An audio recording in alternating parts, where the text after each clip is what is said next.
I'm Teeghan Herian. I'm a technical content leader at 3M in the personal safety division. We are the division that handles respirators, which is a popular topic, nowadays with the pandemic. Some people might consider them face masks, but there is a difference. So as you can see, there's an image of a respirator, but we also handle other personal safety products. My background, I've got a science background from the University of Minnesota Twin Cities. As you can maybe tell from my Midwestern accent, I've got over 10 years of experience in technical writing and content management, and currently I'm helping to lead the content management system adoption at 3M and PSD. And then there's also a picture of my superhero children. We name them Cap and Spidey on the side there. So today, my topic really is comparing PDF level reviews to XML level reviews, and really discussing why an XML review is helpful. Really, in my mind, when I was thinking about XML and starting to use data in XML, it was more for process efficiencies and for our end users, our customers, in providing content faster because we could reuse content, or in different formats because now it would be in a machine readable format. And as we get into it, we're starting to realize that XML helps our internal customers within 3M, within a company, to review content more readily or easier. And it gives us a more flexible process because we're not routing full documents at a time to a large amount of reviewers, which could create bottlenecks, right? And maybe only showing certain reviewers the content they need to see so that we don't have reviewer fatigue or people saying, well, why am I looking at this? And so that's what I really want to cover today. I'm going to do a live demo as well to show you how Adobe Experience Manager with that XML documentation add-on really facilitates that. So really in 3M, we have things called user instructions.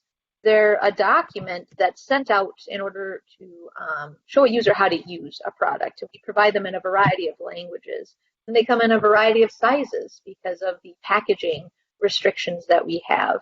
And so in viewing a PDF like this, we want to make sure, which is the reason we went to XML, right, that what they're seeing is the most up-to-date version of a warning or a user procedure, so that they always have that readily available in their language. And so a lot of time we have reviewers in charge of reviewing this information, and it can get very tedious, right, to see, okay, what's the difference? Where were changes made? How does it affect other products that are similar? And it can kind of create a web of a problem.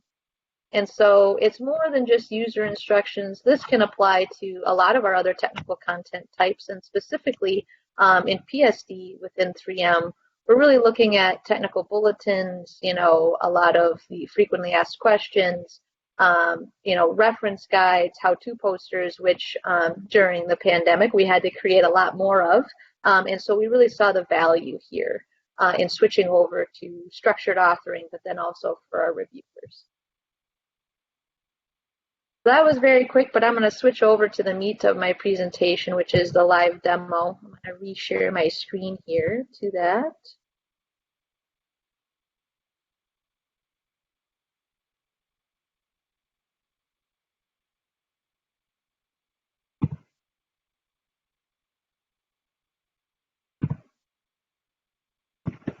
If you can see that.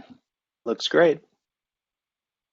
So how we're using Adobe Experience Manager is we're actually housing both PDF assets, image assets, video assets, as well as XML. And so when we started using Adobe Assets to route our content, we were using Structured Frame Maker to create it, which I believe I did a presentation on at the last DITAWORLD, and how we were using that desktop authoring tool to create it. Then we generate a PDF, and then we would put this PDF into Adobe Experience Manager. And so from there, if we were to route this PDF for our reviewers, they were still reviewing it at obviously the PDF level. And so I won't show the full PDF review process, but basically a task is assigned to a list of reviewers.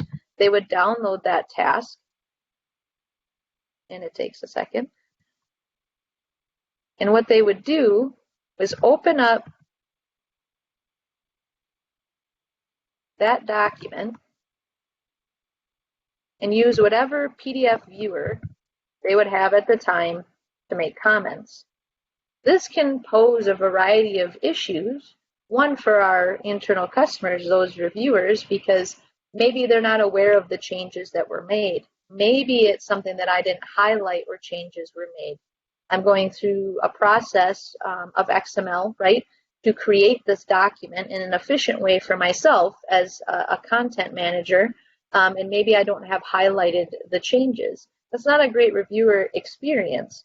Also, we find sometimes everybody likes to be an editor. So maybe I didn't change this section, but I'm still going to get a comment here from somebody who doesn't agree.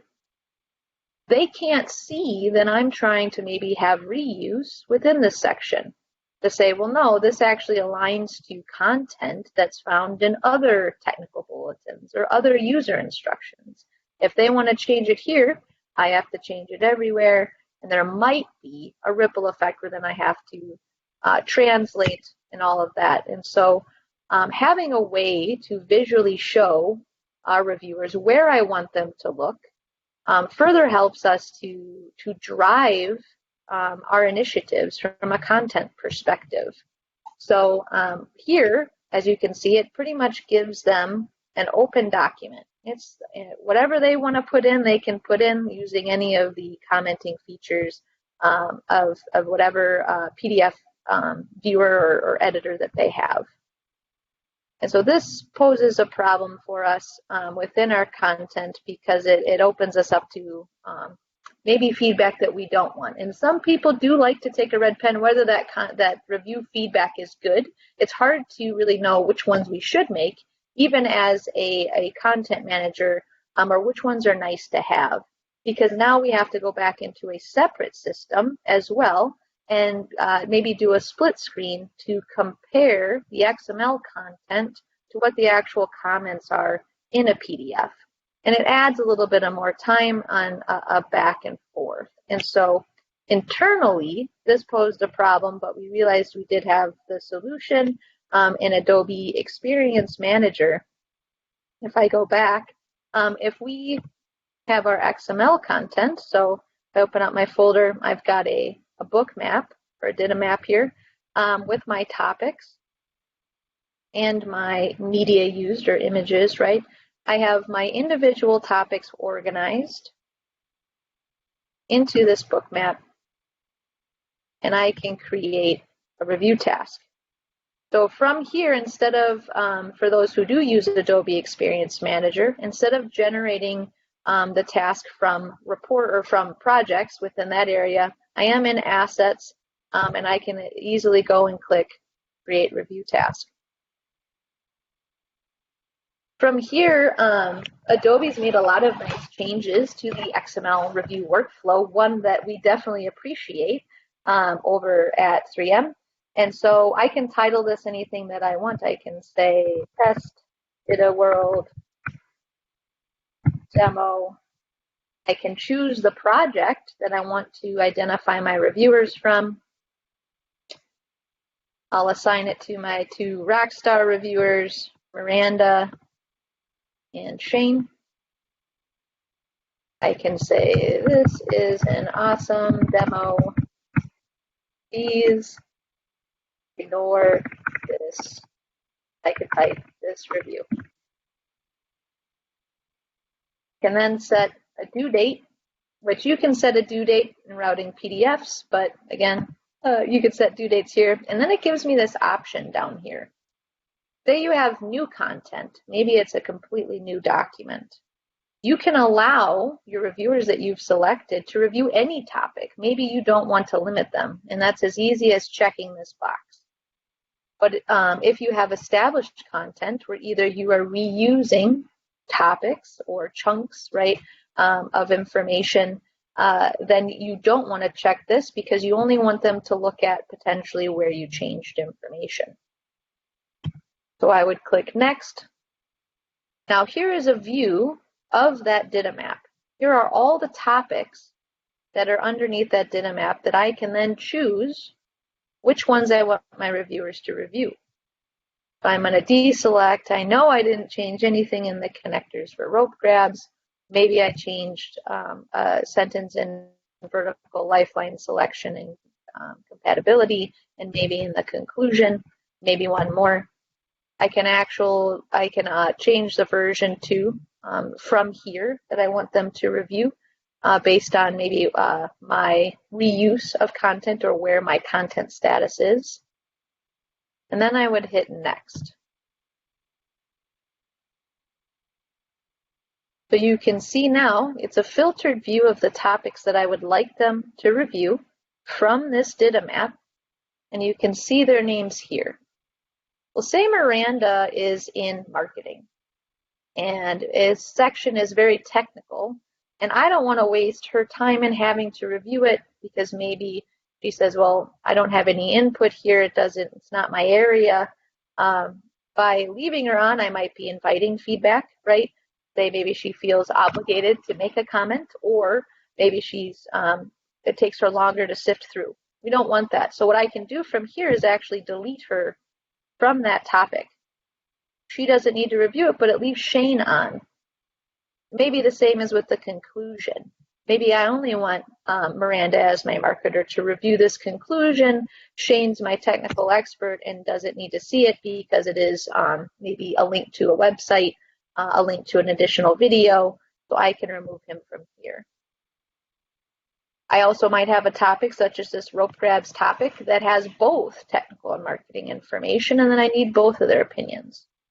This flexibility ensures that the right content is actually put in front of the right people. We love this. If I accidentally delete somebody, say I accidentally delete Miranda from here, I can actually edit and add her back.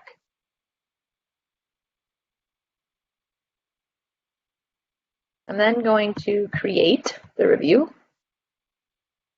It says it has been created. And then from here, I'm just going to impersonate Miranda.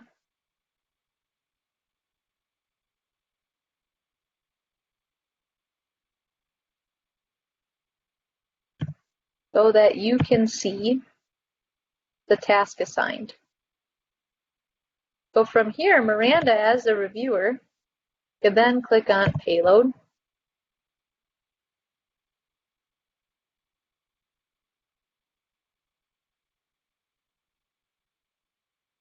And as you can see, it still has the first topic, connectors for rope grabs, although Miranda can't comment on it. She can see it for context. So she can see the full document that I've assembled. And when she gets to a topic that she can actually add feedback to, it would be a little bit whiter. Let me increase my screen size just a bit. Where you can see the difference. So if she says, oh, you know what, we don't need this sentence anymore, you can add a comment. Maybe she wants to add text. Is most important.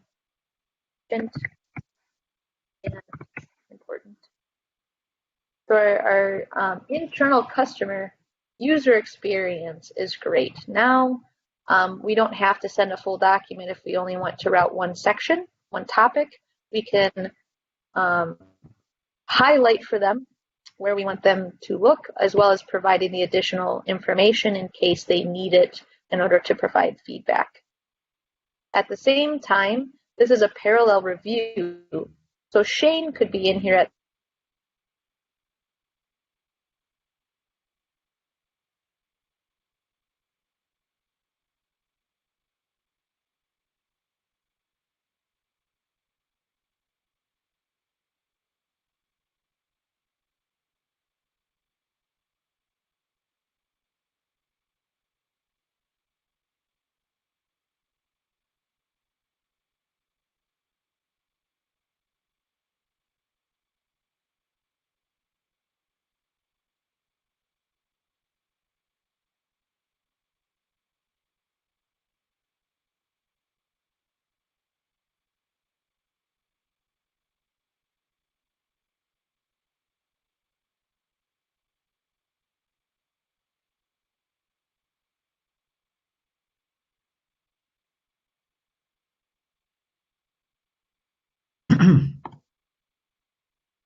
I think we lost Teeghan. I think we lost her audio. I agree.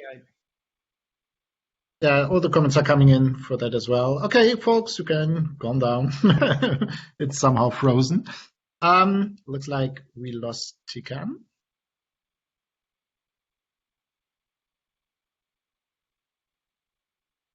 I think we lost Teeghan.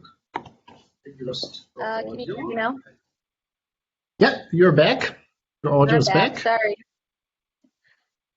You know, I always have technology issues. That happens to everyone. Happens to us as well. Can you see my screen? Yeah, it's coming back. Great. Sorry about that. Great. No worries. Happens. So if Miranda wanted to filter and actually show the comments that she's making to see them actually implemented, she can hit the preview button. And as you can see, the statement she wanted to remove is now gone. She can turn that preview back off and go back to the comments. This works for anybody's feedback. So say you have another reviewer that wants to see the change. Maybe it's a heavily marked up piece of content. It's a great view to be able to switch back and forth.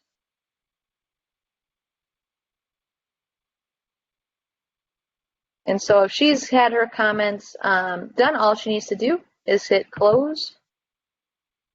And then from here, she can complete her task.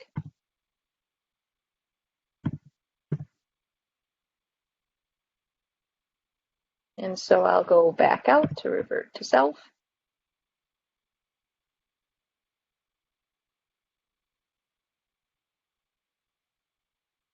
And her task is now gone. So if I go into document, say this review is completed, and I'll just complete for the sake of time.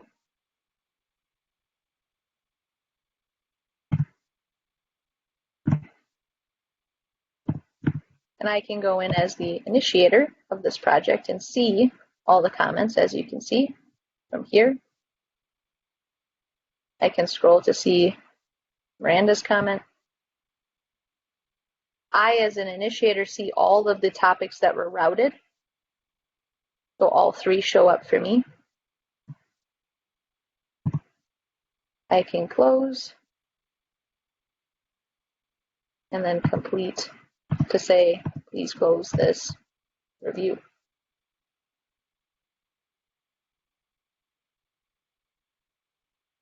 From here,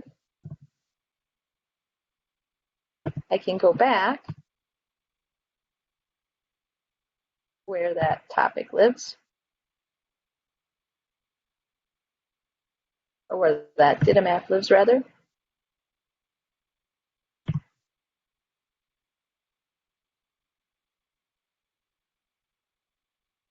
And edit.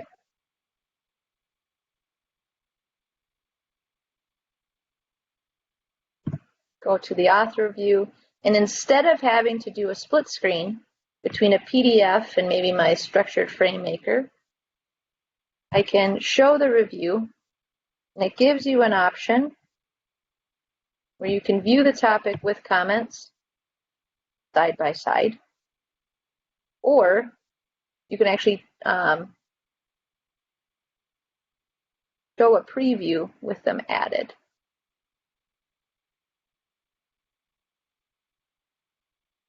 Turning it on and off. You can accept or reject the comments from here.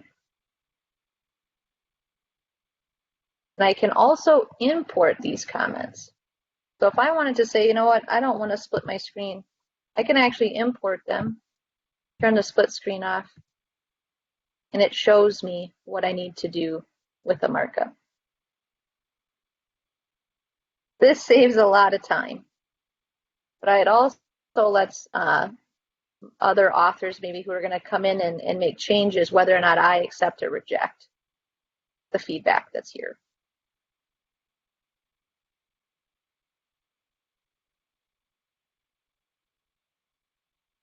Let me jump back to my presentation.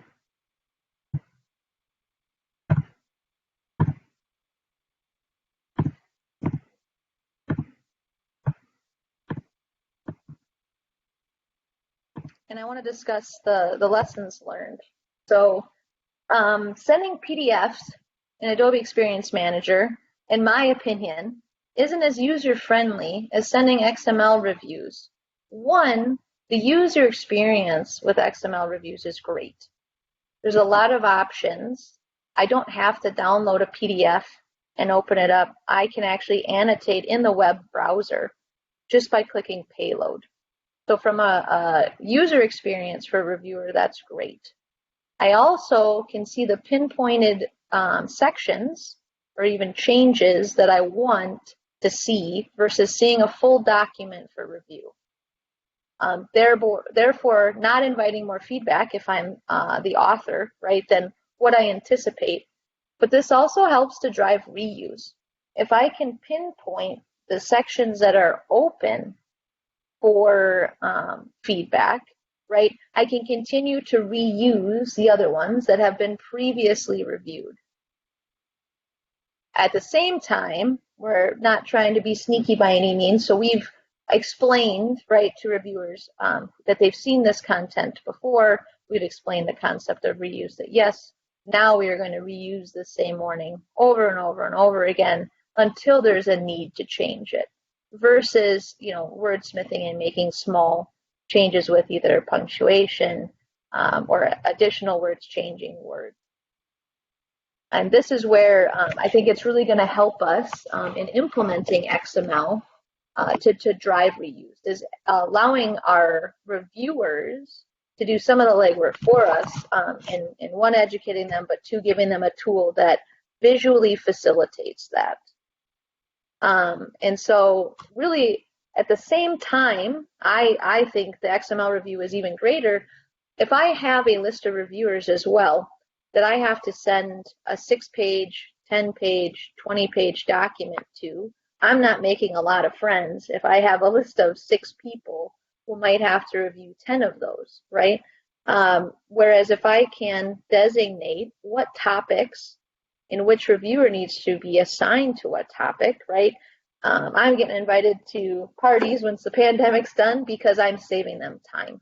And so it's a more efficient way to manage your content internally, but with reviewers, versus assigning them all this work. And then even if you call out highlighting it in a PDF, track changes in a PDF, they still maybe aren't sure if previous content had been reviewed potentially. And they always have that full context of the content, though, as well within that XML level review. I like how it's grayed out, because then it shows this still exists here, but it's not open for review at this time. But it also gives the opportunity to do that if you need to reopen a full document with all the topics as well. This saves us a lot of time, and I think it saves our reviewers a lot of headaches.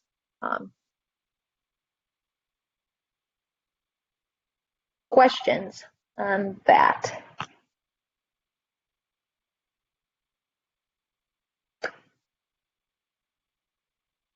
Okay, maybe you can leave the slide open Sure. and shared. Then it doesn't look so empty. Okay, There you go. good. Thank you so much. Okay, let me look into the Q&A part. Till now we still really have a lot of time before the next presentation starts, about 40 minutes. So I guess we can use that time for answering a lot of these questions, and of course maybe some more live demo of the online review. So let me go through it.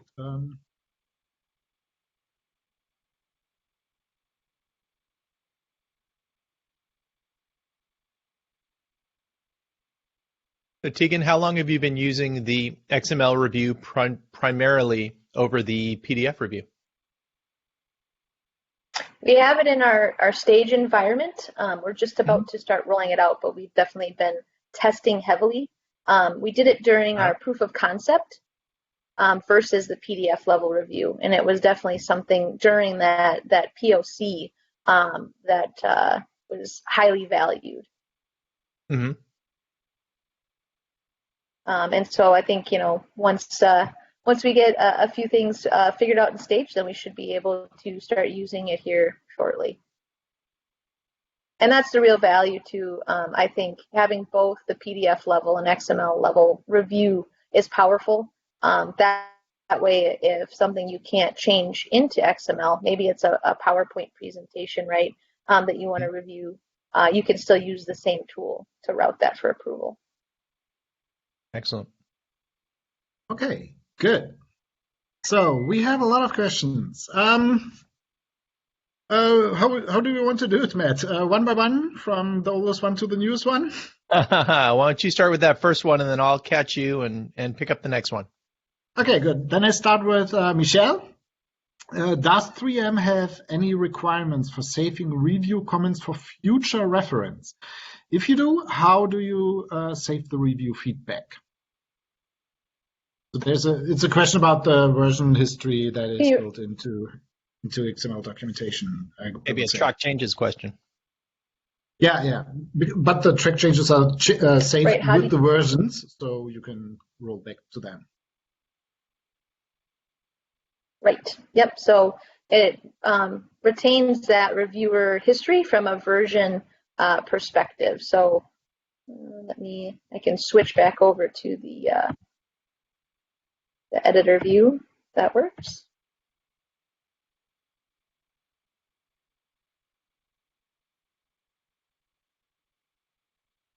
That's something. So you have the option to. Is that something that you had in the past? Okay. Is that your dinner plate there, Stefan? That was my dinner plate, actually. Yeah. Oh, I don't get to know. What a pity. Teeghan, was that actually a question that you got in the past, that someone asked you, like, can we somehow trace back what we reviewed 3 versions back of that document? All the time. Yeah, and it's a good question. Yeah, I mean, who reviewed this? What was their feedback? Why did we change this? And so the version history here is great compared to having to sift through PDFs, to be honest. Whereas you can save as a new version, right, and create that timestamp. And I can switch over to close this, and I'll close this. And I can save. So when you save to, right, as you can see, I can click on, wrong click. I can click on the topic, and I can filter by the version history as well. Or renditions, you can create a rendition of it. You can do a full timeline, right, of when things were uploaded versus changed versus reviewed. It's all at the topic or data map level. So to paraphrase then, it's not so much a requirement that 3M may or may not have, but it's simply inherent in the AEM system. Would you agree with that? So within Correct. your Yes, I would agree with that. I think right. I think most companies would probably have it as a requirement yeah. to be able to have that traceability. But I know it's one that that we'll definitely use. I know in looking at a PDF level, right, for other review history, it's still the same within the environment as well. So if you were to upload Right. a new version of the PDF, it has the same version history. So if I jump Yep. over to that PDF within here, it's the same level as an asset, if you will. And so if I use the same name, if I save this and I have a comment, and I save it to my desktop with the same name,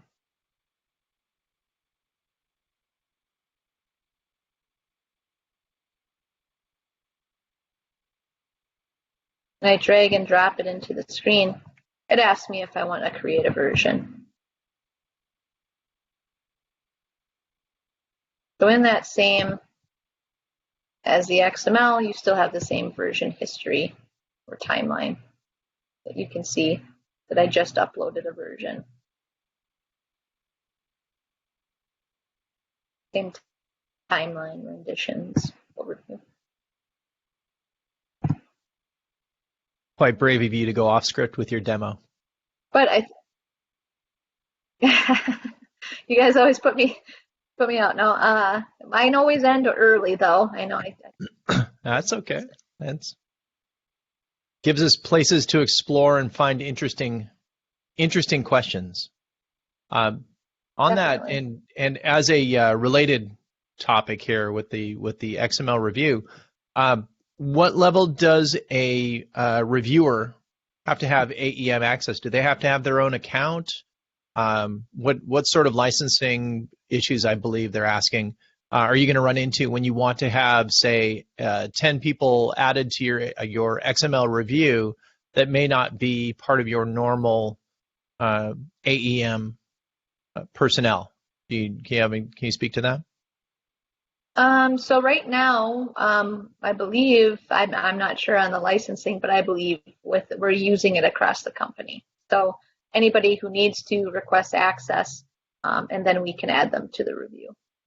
Okay, so you're not entirely sure. You just know that the folks that need access, 3M's made sure that they have access. So that's correct. I'm not sure. Yeah, Stefan, do we have any of our Adobe folks that might be able to answer that question in the room? I don't know if Chad or anybody's with us. Sorry, I was dealing with my dinner plate. Yeah, sorry about that. What was the question? Oh, I was just asking if you knew if Chad or any of our support staff are here and can speak to the AEM licensing requirement with it, specifically with regard to an XML review. That is probably the best. If you write an email to techcom@adobe.com, they can answer the question then. Yeah. I do know in order to do the XML reviews, you do have to be set up with XML access, though. It's not just a standard reviewer permission. So it is something, though, that your admin for the system can set up. Okay. Can add. So, for instance, if we were to talk about the access needed to do a PDF review as the person who created the content, basically, the person who has the ability to create the PDF review, you could invite people outside. We'd have to double check on whether that sort of functionality exists or at what level it exists within AEM. Right. So, and I apologize, I don't know the answer to that one offhand, and don't want to. I think it depends on. Yeah, I think it depends, right? I'm pretty sure it's also a configuration thing. How much access to give someone who just get the URL, because that URL would mean that everyone with that URL could access that content, and that is very, very likely not the case in AEM. Yep. So you might be able to explicitly allow a public review thing, but usually you will need to have an account that is approved by the company who owns that platform then and is hosting the content there for review, even if it's just for security reasons. Yeah. So just go Good thing And to to talk identify to. the user, right? If you have 20 users commenting on a topic, you want to know who provided which comment and which review. So even for that reason, you need to have needs to be user based. Okay. Next question. Can you please talk a bit about your workflow? Do you author in AEM or FrameMaker or another platform? And how are the maps, I guess the data maps, transferred to Adobe Experience Manager? From Payment Montaseri is asking that. So there's a lot of options. Within AEM, you can actually convert Word documents to XML. So say maybe you have, collaborative writing and things happening. You can actually then convert and migrate that content, and then it's existing as what you see here potentially with a map and topics and associated media. You can connect AEM to FrameMaker. And so that you could actually author in either tool if you wanted to. Maybe you have technical writers that have a preference. Maybe some are used to the desktop version, right? In Maker, you save it, it comes back into your repository. So you could author in either, which is what we do. Sometimes we do use the Word to DITA converter, which is nice because then it saves us some typing if it's something that already exists. But it does create the outline. One thing I would say is as we get more content established in AEM using XML, right, we'll probably author more without the word.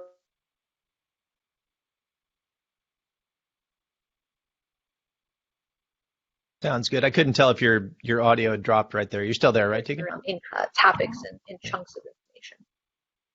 Right. Teeghan, your audio was dropped a little bit, so we couldn't hear you for the last 2 sentences or so.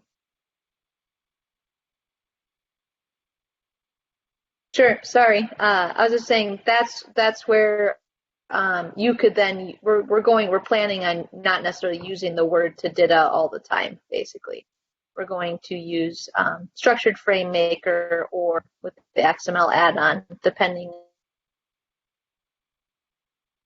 on. Okay. Now, relative to Can you still hear me? Relative to a say a shared PDF review where you might have a number of authors that are reviewing a piece of content at the same time, within the XML review, do the reviewers, are they able to see the things that have been checked into the review if there are multiple authors or multiple reviewers for the same piece of content? That's a question from Liz Wald, right? Yes.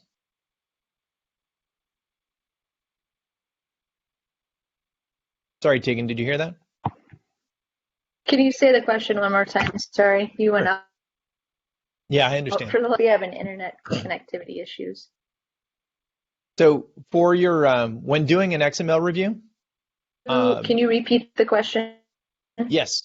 So when you're doing an XML review, are your reviewers able to see the edits or the recommendations that other reviewers have done in the same process, or is it a one-to-one process?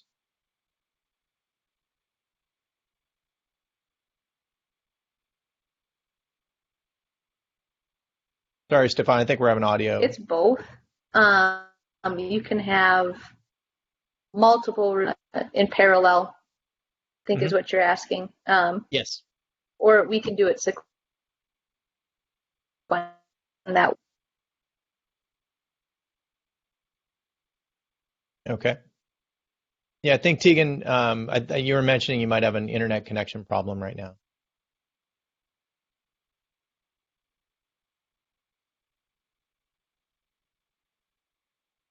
Teeghan, are you able to see the Q&A pod right now? Yeah, her connection details here. I can see that on the back end. It's just this one red bar. So looks like the internet connection is currently very bad at her location. So maybe we do it in a different way then. And Teeghan, if you can hear us, maybe you can write in the public chat that you can hear us, or if you're completely off.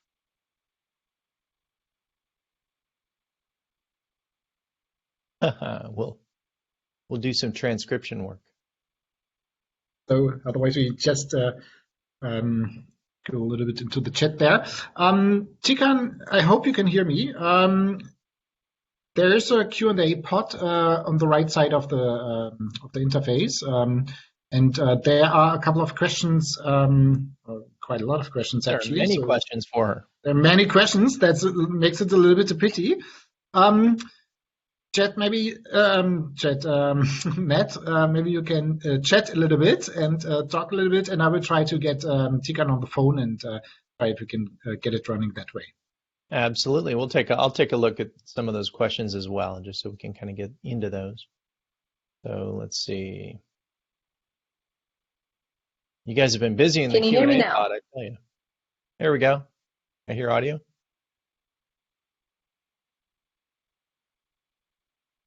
Okay. So if we look down at, I think Liz's question from 217. Whew. That was the one that we were talking about there. So support for conditional text in the reviewer UI. The specifics on key defs and con key refs I would want Teeghan to address specifically, because that's not my bailiwick right there. So Nicole, asking about how long you keep the comments in your markup and legal requirements to keep them as long as the content. That's going to be one advantage of the AEM system, is that, or really any content management system, is going to be that revision control and the version control, so that you have an ongoing record of everything as it happened. If you need to revert back to a specific point in time, much like many systems you might have, you're going to be able to create a snapshot of the document at a specific point in time. So in effect, your comments, your corrections, your edits, all those things are going to be tracked and be revertible, if that's the phrase we want to use there, be able to roll back to a specific point within your documentation. And Rebecca was asking about two reviewers editing the content at the same time. Roughly speaking, you're going to be able to edit that content at the same time. The specifics of when somebody checks a piece of content in, that's going to determine how much the other person sees at the other side. You check your content in on a regular basis, then your co-reviewers would have a much better sense of what you're doing. So if you were to, say, check a document out, edit for a number of hours, those edits don't necessarily show up immediately as you're creating them. You're going to need to check that content in, make sure that you refresh that content so that other people can see that. And Stefan, let me know if you need to jump in. I'm just kind of rolling through some of the questions. Yeah, so it says that we can't get it running currently. So let me also go through the Q&A a little bit. And maybe Teeghan can write something into the chat if she can answer something more better than we. I think it's better now. Okay, I can see in the back end here that your connection status is red, and that means we will probably lose you a couple of times. But let's try and make the best out of it. Mm-hmm. Sure. Matt, the question from Liz Wild you had answered, right? Yeah, we did have a couple of comments, a couple of specific comments. Can reviewers see each other's comments and interact with each other? The question was simply yes. At 222, Mitch Abramson was asking about the con key ref and key def inside a con ref support, and so that's a fairly layered question. So if you can you see that one in your on your screen there, Teeghan?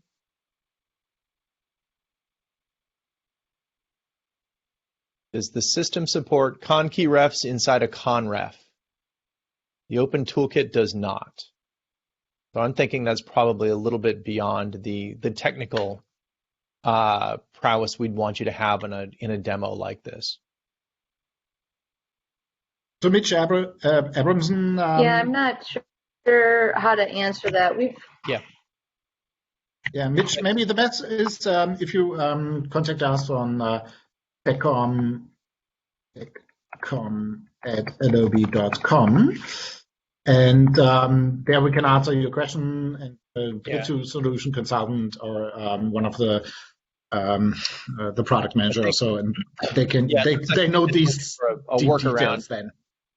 Yeah, looking for a way around something you can't do with the Open Toolkit quite yet. So I don't know if that's probably a good one to ask the folks that are in engineering and product management to find out whether AEM can manage to do those things that the OT is not capable of doing for you.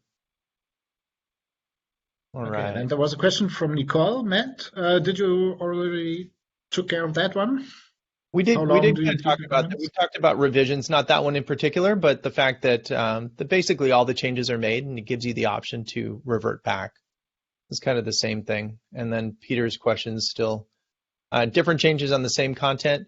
I believe I'll speak to that just a bit, that both changes would be recorded, and then you would have the option to choose one or the other, and that would be fairly straightforward as you went through and did that. Okay. If two reviewers are editing the same content at the same time, does AEM allow both comments to populate? Yes, basically, you can two reviewers can comment at the same time on the same sentence or word or so. Two changes. Yeah. Two changes, and they can also, if you see a review comment from someone, you can also comment on that comment and have a conversation with the other reviewer and ask a question back about that review, review request. And there's this sort of chat-like functionality. You can see the photos of the reviewers, and they can talk with each other. So all that is there. And Mitch Abramson was asking a question, Matt. You see that one? That's that technical one. That's a shortcoming of the Open Toolkit there. One thing I didn't know specifically is how AEM would support conditionalized text, how it would be represented, I suppose, within AEM. I know they're going to be able to, basically they're going to support the ability within DITA to have conditional text, and it would be via that construct. Yeah. Okay. Again, Mitch, great question for techcom@adobe.com. That is so specific that even I don't know that. Michael Arthur for Teeghan. Teeghan, when you accept changes received from a review on a DITA topic, does it save that topic update as a new version? And if not, how does that impact your ability to capture baselines of your DITA map?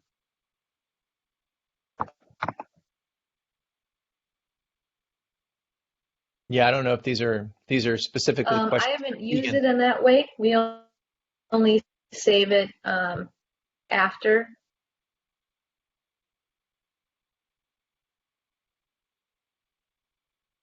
Boy, we can use an AEM engineer on the call right now, I'll tell you. We might have a thing of functionality in regards to that. As far as I know, that you can configure if it creates a new version or not. I think that's configurable, but I'm not 100% sure. I don't want to say something wrong. I think I have seen an option where you can configure it, but I'm not 100% sure, Michael. So again, that's a question. I just put the email in there for techcom@adobe.com.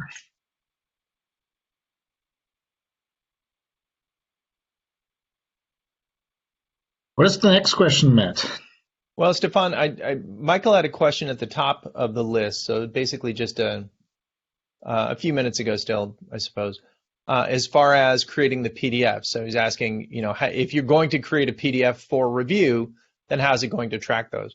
Well, you're basically going to have your PDFs created and then stored and versioned as you would your topics and other content. So it's not a question of having exactly one PDF that can be reviewed, but the PDFs that you have created and that have or have not been reviewed would be stored within the AEM system. So Stefan, any corrections to that or any elaboration that you'd like to add to that? Think about it. That data map is being revised after the initial. How do you keep users from overwriting that PDF auto generation? Okay. If I understand the question right, there's everything is an asset, and assets are versioned. So even that PDF would go through a versioning system, or would be versioned. And even if you overwrite that PDF, you could roll back to an earlier version of it. So not sure if that answers the question. That's the way I read it as well. Yeah, Michael, I guess for these high-level detail questions, it's probably the best when you write us an email to techonwrites@adobe.com. And then we can go through them one by one because they're so special. Might also be interesting. Next DITAWORLD, we need the AEM. We can make an expert session or something. Session. Yeah. Tomorrow we have Chet Diptal, one of our solution consultants, in the room with a presentation. So he will be there, and he will be super happy to answer exactly these questions in the chat. If indeed he knows them as well. I'm sure. Chet, you can ask him. Whatever I ask him, he knows the answer. Yep. Knows the system. Liz Wald was also having a question. Has this review process given any real benefits for multi-language documents, e.g., made it easier to review and compare translated text? We haven't used it for that yet, but it is something. That first example I showed of a user instruction, we had languages that were right after each other. And it's so if you have the full context of the content showing English and a different version, then yes, we definitely would want to use it in that way. And it's something that we're definitely going to explore, is what I can say from my perspective. Yeah. Now, from my angle, I'm looking at this. I'm wondering whether we're talking about documents that in themselves contain multiple languages. Because a localization, you'd have your primary language, and then, of course, Stefan, you'd make your changes to your primary language, and then send that out to a service or however you're going to do your machine translation memory, and then send that out so that those subsequent languages can be localized and versioned in themselves. If you've got but the question says a multi-language document, so that would mean, well, would you want to use it within documents that contain more than one language? The structure is basically the structure, so it doesn't really matter what language the content is in if you want to localize or comment on one language or another within a given document. Right. The content itself is, or the language itself doesn't matter. But there are several aspects here, I think. One is, do I really want to put multiple languages into one document? That, as a consultant, long before I started at Adobe, I always said, don't do that. Never do that. It just makes your whole process super complex and complicated. With DITA, that has changed a little bit because you have conrefs, and you could link multiple things into one topic, and that eases the thing because the individual languages still remain separate files that you can translate and review and go through several steps of review individually without having pumped everything into one document. And as long as you work that way, I would say it's not a big challenge to do that, and it's easy to manage, or relatively easy to manage. But the thing with reviews on translated content is, of course, always what do you do with the review changes what do you do with the content in the translation memory? Because the translation is coming it's going through a translation workflow where you have the source language, shoot it into the translation process, and get a translated document out. And in between there's a translation memory and a translation memory tool, a computer-aided translation tool like Trados or Across or Namakure or so. And they build these translation memories. So it doesn't really help if you do the review on the translated content in the published output, but you need to do it in the translation memory system so that you have can update the translation memory based on the bilingual, for example, XLIF files, and can feed them into the translation memory so that the translation memory is updated. Otherwise, you get the same error again and again and again with every iteration of that topic or content or whatever. So my recommendation is usually to make review of translations in the translation tool, and tools like Across or so and many others, and XCM and MemSource, and so they all have these online functionalities to review content.